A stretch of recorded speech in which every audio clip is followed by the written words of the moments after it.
उन्होंने लिखा है कि जब मैं ध्यान लगाती हूँ तो अक्सर एक संत को देखती हूँ, गौर वर्ण के यानी गोरे वर्ण के। उस संत के ललाट पर गजब के तेज होता है। यह पत्रिका जो दास आपको दिखा रहा है, ये केवल 2 पेज देकर गया कोई भक्त, यहाँ किसी भक्त को इसमें पत्रिका का नाम नहीं है, लेकिन इसमें वाणी जो लिखी है ये कमाल की है। देखिएगा, यथार्थ है। इसका फिर भक्तों ने इस YouTube पर भी खोजा है, जो ज्यों का त्यों पाया है। देखिएगा, अब आपको पढ़कर सुनाएंगे। एक फ्लोरेंस नाम की भविष्य वक्ता हुई है अमेरिका में, और उसने इस दास के बारे में, एक महापुरुष के बारे में, ये तो आप कहने की जरूरत नहीं, बार बार कहना अच्छा भी ना लगता, अब पे पता लग जाएगा सब सारे लक्षणों को जब आपके रूबरू किया जाएगा। इसने कहा कि ये देखिएगा, विश्व प्रसिद्ध भविष्य वक्ता फ्लोरेंस ने भविष्यवाणी की है कि तीसरा विश्व युद्ध नहीं होगा, वह भारत के प्रयासों से टल जाएगा। एक दिव्य महापुरुष की विचारधारा से भारत में एक आध्यात्मिक लोग सत्ता में आएंगे। उस महापुरुष के अनुयायी उनकी इस नई विचारधारा को विश्व में फैलाएंगे। भारत ही नहीं, पूरे विश्व के लोग उस विचारधारा से प्रभावित होंगे। भविष्य वक्ता फ्लोरेंस की महत्वपूर्ण वाणियाँ। अब देखिए, ये है वो, पूरा देखना एक बार। ये है वो बहन जिसका फोटो है, ये चित्र बना है इस पत्रिका के अंदर। ये वो बहन खड़ी है, जैसे एक फिलोसफर की तरह इनकी दृष्टि स्पष्ट दिखाई दे रही है। अब इसके हम आगे और पढ़ेंगे जब आनंद घना आएगा। इसकी हमने फोटो स्टेट कर रखी है, इसमें निशान लगा रखे, इसमें कुछ उभरे हुए अक्षर हैं, अच्छे पढ़े जाएंगे। देखिए, इसमें ज़्यादा ना पढ़ के हम अपने काम का पढ़ेंगे। वो हमने 53 पर पढ़ा था, ये हमने 53 पृष्ठ है इसका, इस पर पढ़ा था। ये यहाँ 53 पृष्ठ है, यहाँ देखा था 53 पृष्ठ पे। और अब हम यहाँ पढ़ेंगे 54 पृष्ठ पे।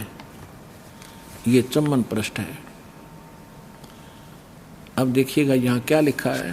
पहले उसने बताया कि इस प्रकार बहुत सी भविष्यवाणियाँ इसकी, इराक के राष्ट्रपति सद्दाम हुसैन ने अमेरिका से युद्ध किया, इस प्रकार की बहुत सी खतरा मंडला रहा था, टल गया। फ्लोरेंस की इतनी भविष्यवाणियाँ सच साबित हुई हैं कि कोई उनकी भविष्यवाणियों पर शक तक नहीं कर सकता। वैज्ञानिक भी उनकी भविष्यवाणियों के सच होने से आश्चर्यचकित हैं। फ्लोरेंस ने अपनी भविष्यवाणी में कई बार भारत का जिक्र किया है। The fall of sensational culture नाम की अपनी पुस्तक में उन्होंने लिखा है, सन 2000 आते आते प्राकृतिक संतुलन भयावह रूप से बिगड़ेगा। यानी लोगों में दुराचार, रिश्वतखोर, हाहाकार, बेईमाना घर कर जाएगा। लोगों में आक्रोश का भावना प्रबल होगी, दुराचार पराकाष्ठा पर होगा। पश्चिम देशों के विलासितापूर्ण जीवन जीने वालों में निराशा, बेचैनी और अशांति होगी। अतृप्त अभिलाषाएं और जोर पकड़ेंगी, जिससे उनकी अपनी कटुता बढ़ेगी। चारों ओर हिंसा और बर्बरता का वातावरण होगा। गरीब संपन्न व्यक्तियों की संपत्ति छीनेंगे, ऐसा वातावरण होगा और चारों ओर हाहाकार मच जाएगा। अब देखो, अब ये भविष्य वक्ता कह रही है कि अगर वो संत ना आता तो ऐसी दशा भारत की हो जाती, लोग एक दूसरे ने लूटने लग जाते। अब इसने तुरंत फिर क्या कहा कि उस संत की विचारधारा से वो घातक माहौल टल जाएगा। देखिए, ऐसा वातावरण होगा और चारों ओर हाहाकार मच जाएगा। ऐसा हाहाकार मच जाएगा, लेकिन भारत से उठने वाली एक नई विचारधारा, इस घातक वातावरण को समाप्त कर देगी। वह विचारधारा वैज्ञानिक दृष्टि से लोगों में सामंजस्य और आपसी भाईचारा और भाईचारे का महत्व समझाएगी। वह यह भी समझाएगी कि धर्म और विज्ञान में आपस में विरोध नहीं है। आध्यात्मिकता की उच्चता और भौतिकता का खोखलापन सबके सामने उजागर करेगी। अपने आत्माओं, ये तो चलो इन भविष्य वक्ताओं का तो इतना काम समझ लो आप, जैसे परमात्मा ने विद्वान बना दिया, पृथ्वी और सूरज बना दी, सब नक्षत्र बना दिए, और अपने आप निर्धारित है कि इस समय 6:20 पर सूर्य उदय होगा। अगर कोई खगोल भगोल का ज्ञाता अब बता दे कि फलानी तारीख को 6:20 पर सूर्य उदय होगा, वो ना बताता तो भी उसी समय होना ही था वो, क्योंकि उस परमात्मा ने वो निर्धारित सिस्टम बना ही रखा है। तो ये ना बताते तो भी परमात्मा ने पहले बोल ही रखा है, निर्धारित दिन ठीक धर रखा है, वो तो ये होना ही होना था। ये बता रहे हैं तो आपके लिए और ज़्यादा गोल्डन चांस है। सभी पुण्यात्माओं ने देर नहीं करनी चाहिए। महापुरुष बार बार कोई झूठ बोल रहे हैं, परमात्मा ने कहा, सब संत कहें, और ये भविष्यवक्ता बताने लग रहे जो इस देश से भी संबंधित नहीं थे, और फिर भी नहीं समझोगे तो कति बालक हो तुम, तो बुद्धि ही नहीं दी फिर आपको। देखिएगा अब क्या, जैसे दास बहुत बार आपको समझाता है, हर एक प्रवचन में परमात्मा ने जो पहले बोला था वही दास आज बता रहा है। और अभी भी बहुत से मेरे अधिकतर जितने भी प्रवचन होते हैं इसी आधार पर होते हैं कि आप क्या कर रहे हो। आप यहाँ अरबपति बन गए, खरबपति बन गए, दुनिया न लूट लूट के, और वो सारा छोड़कर चले गए। सर्व सोने की लंका थी वह रावण से रणधीरम, एक पलक में राज विराजी जम के पड़े जंजीरम। चक्रवर्ती राजा था, सारी पृथ्वी पर शासन करे था, चूहा बनकर एक बिल खोद कर रह रहा है। खा कहिए कहते राम रट निर्धन भला, टूटी घर की छान, वह सुंदर महल किस काम के, जा भक्ति नहीं भगवान। तो यहाँ ये बताना चाह रहे हैं, ये माई बहन ने बताया है कि वो संत की विचारधारा से आध्यात्मिकता की उच्चता और इस भौतिकवाद का खोखलापन उजागर होगा। ये हो रहा है आपके सामने, और सबकी आत्मा मान रही इस बात को, सचमुच ऐसा है। देखिए ये कह रहे हैं कि आध्यात्मिकता की उच्चता और भौतिकता का खोखलापन सबके सामने उजागर करेगी। मध्य वर्ग उस विचारधारा से बहुत प्रभावित होगा। आप जितने यहाँ रहे हो बिल्कुल मीडियम वर्ग के बच्चे हो सारे, बिल्कुल, और देखो कैसे आप उमड़ उमड़ कर आ रहे हो, कैसे मान रहे हो दास ने जो बोल दिया फाइनल है, ना किसी को लेना है ना देना है। विवाह एक सिंपल वे से करना है। हम विवाह के ऊपर इतना खर्चा कर देते हैं, फिर आगे छूचक बात, पता नहीं कितने कुबाड़ हमने सर पर रख लिए। जब ब्रह्मा विष्णु महेश का ब्याह किया था दुर्गा ने, ना कोई भाती था ना बराती था, ना कोई जलेबी तारे था, ना कोई डीजे बजानिया था। उठाकर कह दिया, ले भाई ब्रह्मा या तेरी पत्नी सावित्री अपना घर बसा बेटा। लक्ष्मी दे दी विष्णु को, ले बेटा या तेरी पत्नी जाओ अपना घर बसाओ। और शंकर जी को पार्वती दे दी, जाओ भाई हो गया ब्याह। और ये बाकी बकवाद तो बेमतलब की हैं जो हम किया करते थे, अपने सिर पर बोझ धर लिया सारा जीवन इन बकवादों के लिए, जोड़े जाते लुटे जाते यहीं फूक जाते। अब देखिएगा खोखलापन उजागर कर देगी। मध्य वर्ग उस विचारधारा से बहुत प्रभावित होगा। यह वर्ग समाज के सभी वर्गों को अच्छे समाज के निर्माण के लिए उत्प्रेरित करेगा। यह विचारधारा पूरे विश्व में चमत्कारी परिवर्तन लाएगी। मुझे अपनी छठी अतीन्द्रिय शक्ति से ये एहसास हो रहा है कि इस विचारधारा को जन्म देने वाला एक महान संत भारत में जन्म ले चुका है।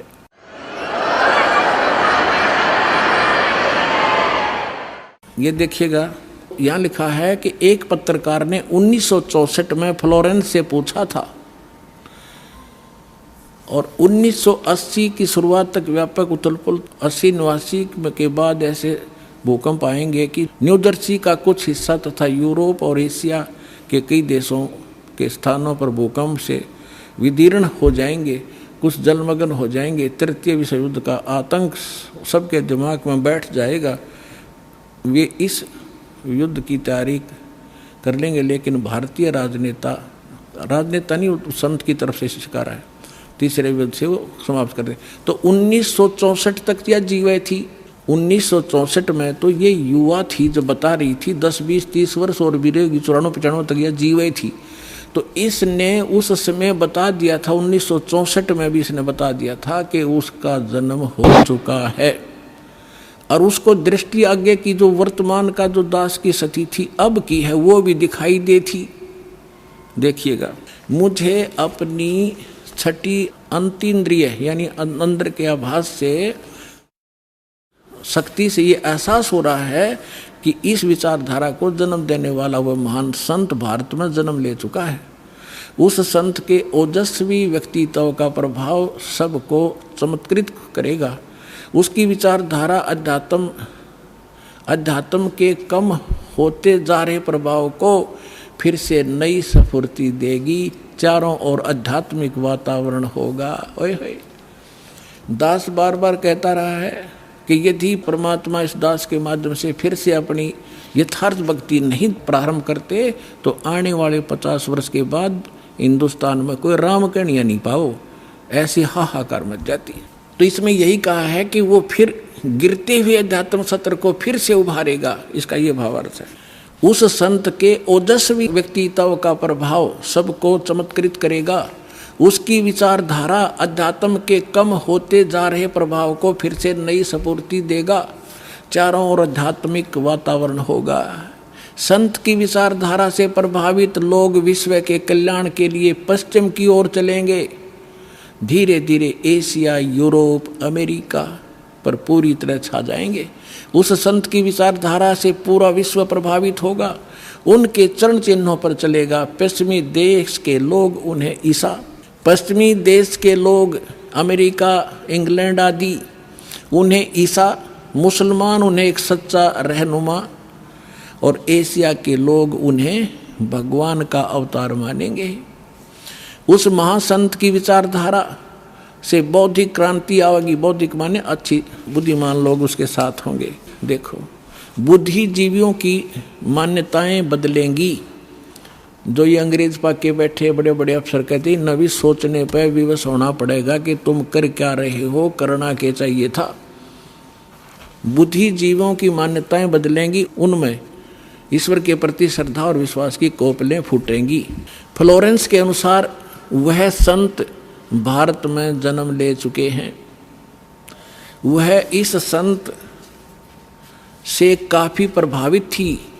अपनी एक दूसरी पुस्तक golden light of new era में भी उन्होंने लिखा है कि जब मैं ध्यान लगाती हूँ तो अक्सर एक संत को देखती हूँ, गौर वर्ण के यानी गोरे वर्ण के।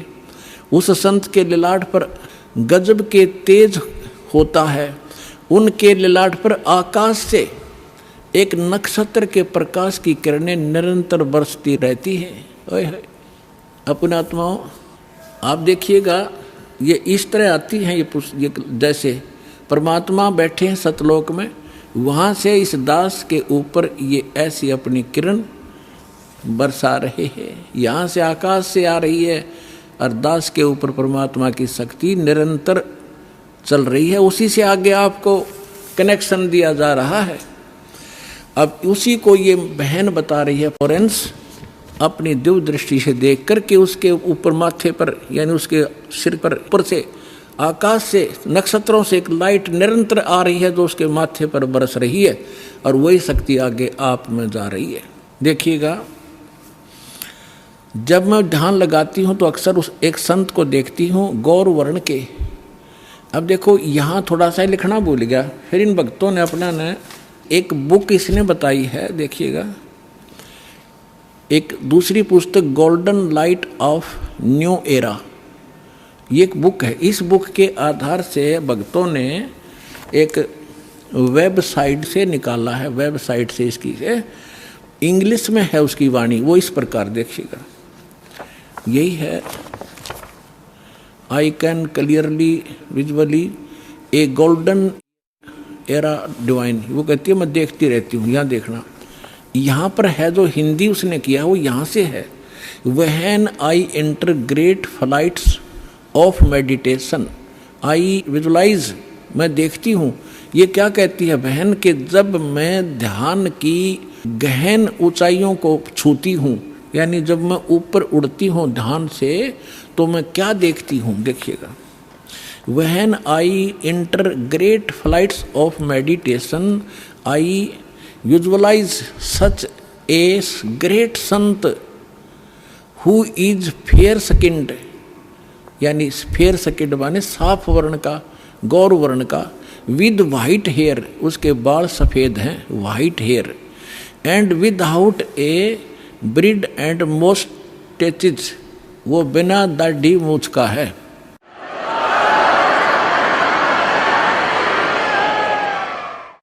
और उसके सफेद बाल हैं। दास की इस एज को वो उस समय देख रही थी कि उस समय वो ढूंढा ठावेगा। अब उसी का अंश इसने यहाँ थोड़ा सा कम अनुवाद कर पाया, ये भूल गया होगा। इसने अपनी दूसरी पुस्तक golden light of new era में भी लिखा है, जब मैं ध्यान लगाती हूँ तो अक्सर एक संत को देखती हूँ, गौर वर्ण के, आगे लिखना भूल गया, सफ़ेद बाल थे, बिना दाढ़ी मूंछ का। अब दरअसल क्या है कि ये कोई पत्रकार ने उस वाणी को, उसकी बोली हुई को अपने ढंग से चित्रार्थ किया है। तो इन लोगों का दृष्टिकोण था किसी और संत पे कि वो हो सकता है। इसमें लिख रखा है कि वो श्री राम शर्मा होगा। इस अंग्रेजी वाले ने आगे चल के दो, जैसे गीता मूल तो सही है, मूल पाठ गीता का, अनुवादकर्ताओं ने अपने हिसाब से श्री कृष्ण का ऊपर बना रखी थी, श्री कृष्ण बोल रहा है गीता। तो ये लोग ऐसे यहाँ ये जान के छोड़ गया कि वो सफ़ेद बाल होंगे और बिना दाढ़ी मूंछ वाला होगा, इसलिए यहाँ छोड़ गया। इसमें इंग्लिश वाली में उसकी में साफ लिखा है, वो उसकी अपनी बोली हुई भविष्यवाणी है, अपनी भाषा में।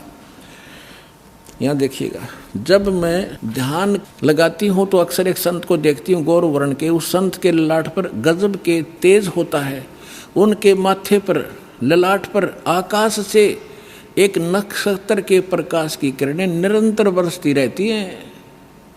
मैं देखती हूँ कि वह संत अपनी कल्याणकारी विचारधारा तथा अपने सच्चरित्र प्रबल अनुयायियों की शक्ति से पूर्ण विश्व में नए ज्ञान का प्रकाश फैलाएगा। आप देख रहे हो, बंदी छोड़ के बच्चे कहाँ कहाँ जा करके दूर दूर जा करके आज प्रचार कर रहे हैं परमात्मा के ज्ञान का। वह संत अपनी कल्याणकारी विचारधारा तथा अपने सच्चरित्र प्रबल अनुयायियों की शक्ति से संपूर्ण विश्व में नए ज्ञान का प्रकाश फैला रहे हैं। वह संत अपनी शक्ति निरंतर बढ़ा रहे हैं। उनमें इतनी शक्ति है कि वह प्राकृतिक परिवर्तन भी कर सकते हैं।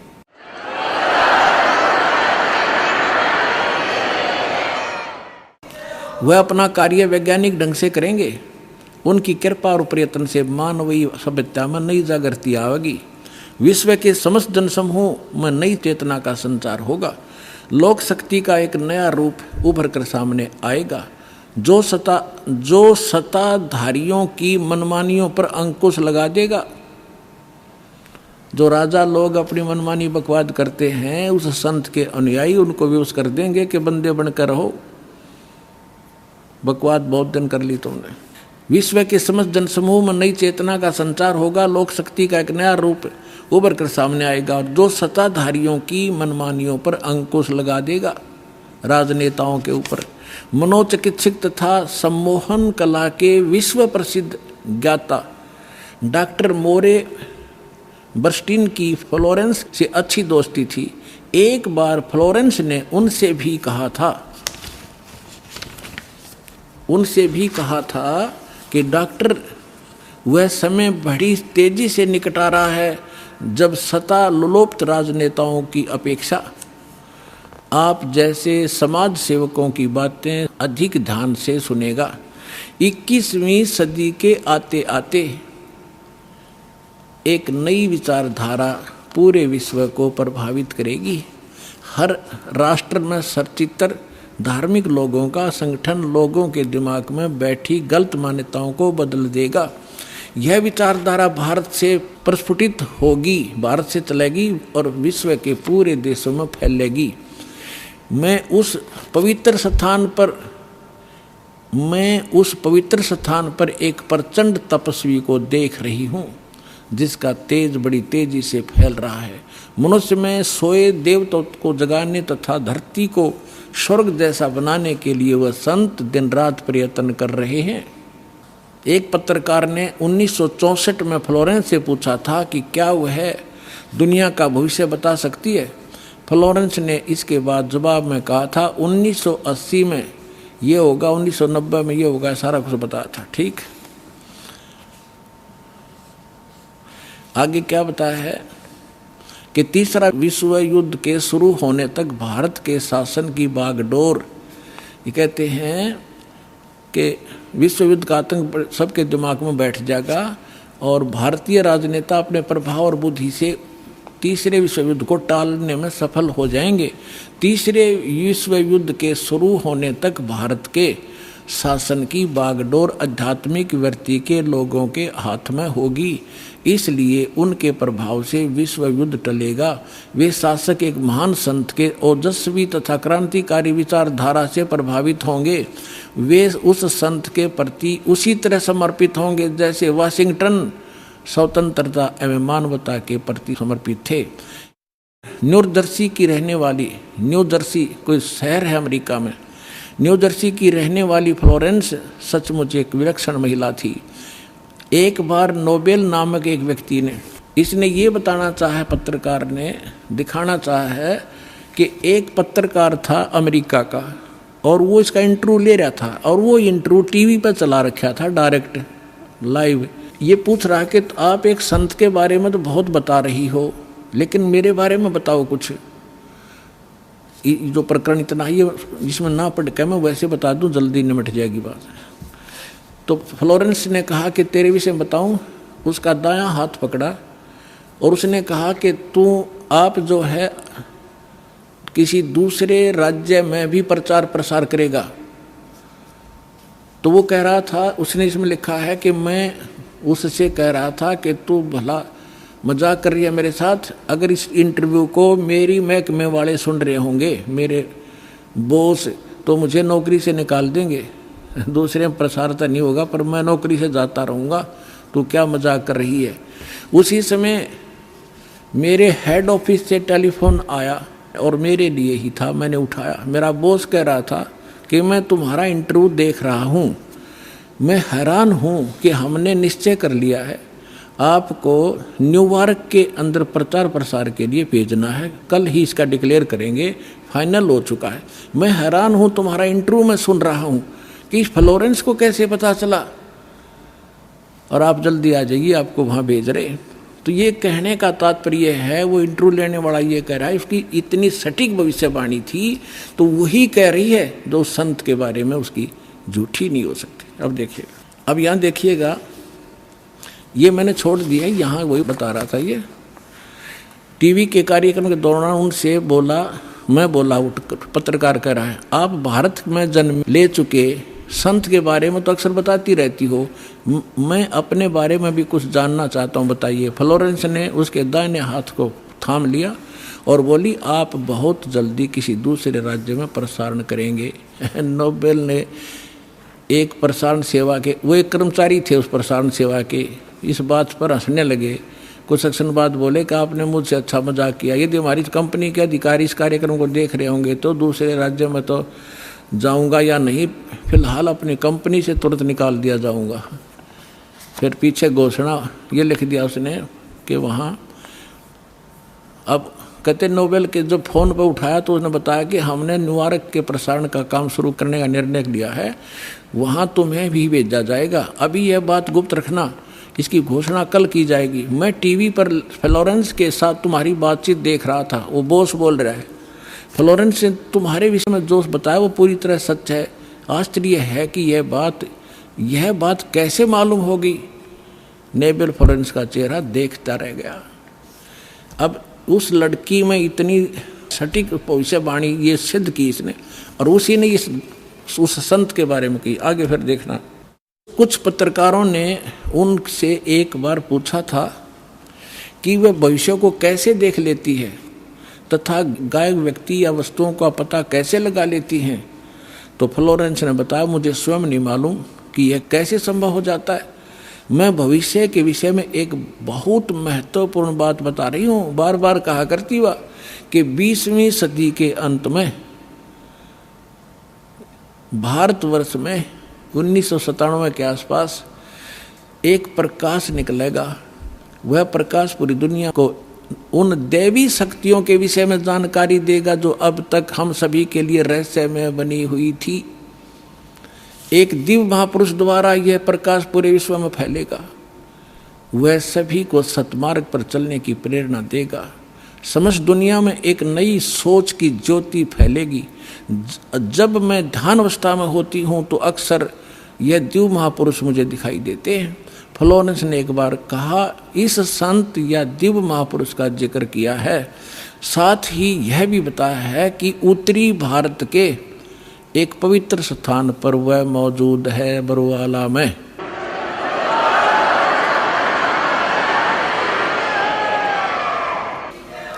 सत साहेब, अब आप हिसाब लगा लियो पुण्यात्माओं, कौन है